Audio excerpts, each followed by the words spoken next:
नमस्कार। आप सबको एक बार फिर मेरे YouTube चैनल पे बहुत बहुत स्वागत है। आज की चर्चा का मुख्य केंद्र कुपोषण और भूखमरी पूरे विश्व के लिए बहुत बड़ा खतरनाक सिचुएशन बना है। अगर हम हंगर एंड माल न्यूट्रिशन की बात करें तो 2000 में जो इंडेक्स आया है, हंगर इंडेक्स, जिसे ग्लोबल हंगर इंडेक्स कहते हैं, वह बहुत ही क्रिटिकल सिचुएशन में है। अब हम बात यह करते हैं कि आखिर यह चर्चा का विषय क्यों बना है। तो चर्चा का विषय इसलिए बना है कि भारत पूरे 116 देश में सबसे निचले पायदान पे है। अगर हम 116 देशों की बात करें तो 116 देशों में 101वें स्थान पे भारत का इंडेक्स आता है कुपोषण और भूखमरी के मामले में, जो कि एशियाई देशों में, जैसे कि हम जिसे गरीब देश के नाम से जानते हैं, पहला नाम पाकिस्तान, नेपाल और बांग्लादेश, इन देशों से भी हमारा भारत, इतना जो महान देश था, वो सबसे पीछे चला गया है। यह हम सबको एक चिंता के विषय में झोंक रहा है। गवर्नमेंट इस पे जितनी भी काम करे वो कम है। भारत एक ऐसा देश है जहाँ पे हम सोने की चिड़िया के नाम से जानते थे, और भारत की स्थिति आज वो हो गई है कि हम भूखमरी और कुपोषण से अपने देश की रक्षा नहीं कर पा रहे हैं। अगर हम ग्लोबल हंगर इंडेक्स की बात करें तो भारत 17.9 के अंदर आता है। वह भारत के लिए एक चिंता का विषय है। इस 17.9 के वर्ग में जो भी आता है उसे हम मध्यम वर्ग से जानते हैं, और इन मध्यम वर्ग वालों को पूरी दुनिया में 2030 तक भूख के मामले में सबसे निम्न, अगर हम देखें तो 2030 तक आने वाले पूरे विश्व के लिए यह एक बहुत बड़ा खतरा का विषय है। अगर हम अपने देशवासियों को, अगर हम अपने बच्चों को भूख और कुपोषण से मुक्ति नहीं दिला पाते तो यह देश के लिए कितना शर्म की बात है।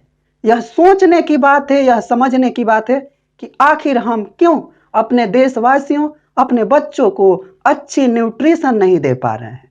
दूसरी बात हम करें कि आखिर कुछ है, किसी भी काम को अगर करें, अगर वो सक्सेसफुल नहीं होता है तो कुछ रीजन होता है। बड़ा रीजन तो क्लाइमेट चेंज का है, दूसरा है कॉन्फ्लिक्ट का है, और तीसरा सबसे बड़ा जो कारण है वो कोविड-19 है, जिसके कारण पूरे देश को हिलाकर रख दिया। हम सब ने देखा कि प्रथम वेव और सेकेंड वेव में कैसी स्थिति बनी है। वह पूरे देशवासियों, पूरे विश्व के लिए एक बहुत बड़ा चुनौती था।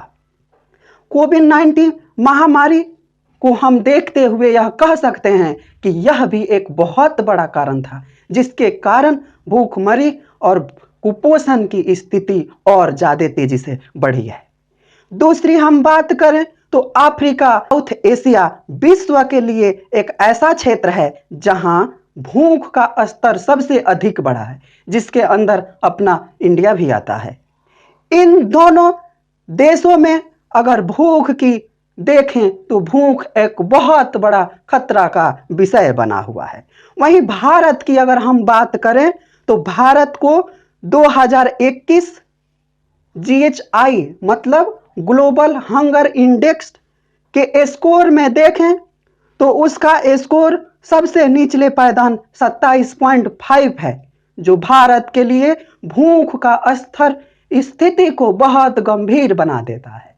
परंतु हम देखें तो भूख और कुपोषण के मामला भारत में बहुत बड़ा है। 17.3, अगर हम इन आंकड़ों की बात करें, 5 वर्ष से कम के जो बच्चे हैं उन सबको यह बर्बादी के कगार पर ले जा रहा है।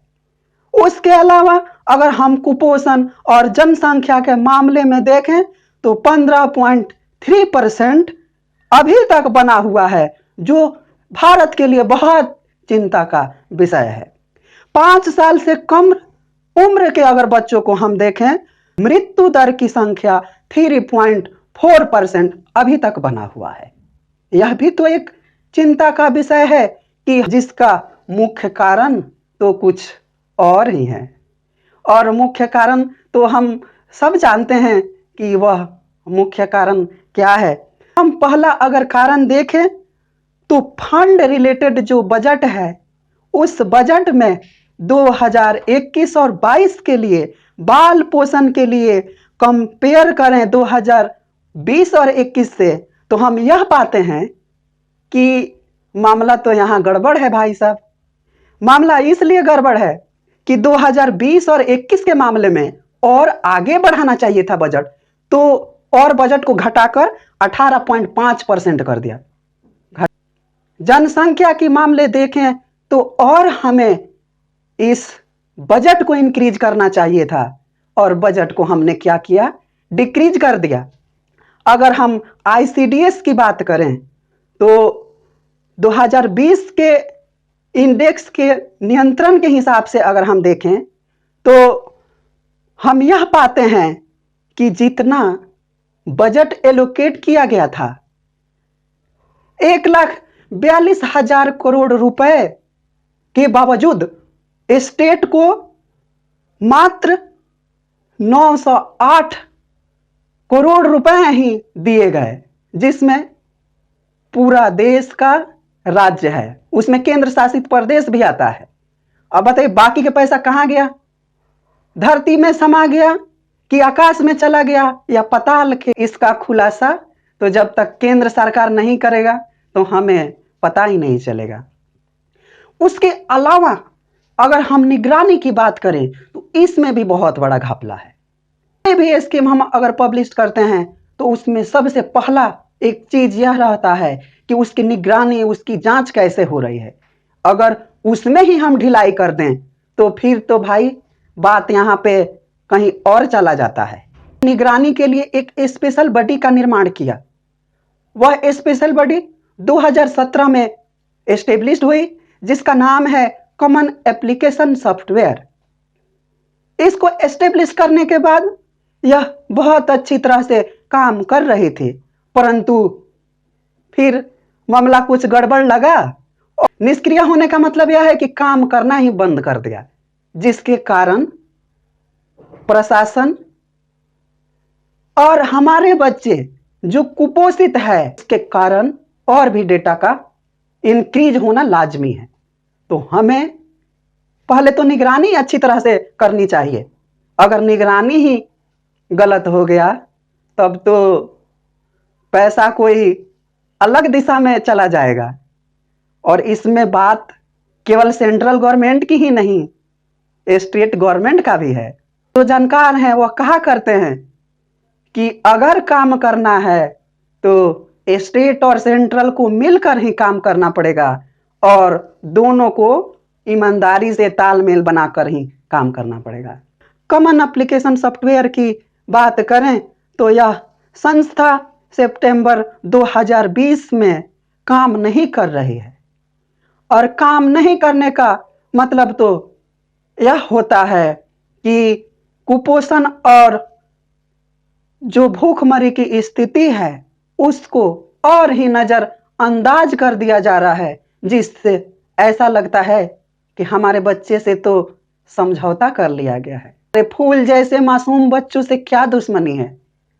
क्या प्रॉब्लम है कि हम 0 से 5 वर्ष के बच्चों को बचा नहीं पा रहे हैं और उसमें भी हम कटौती कर रहे हैं?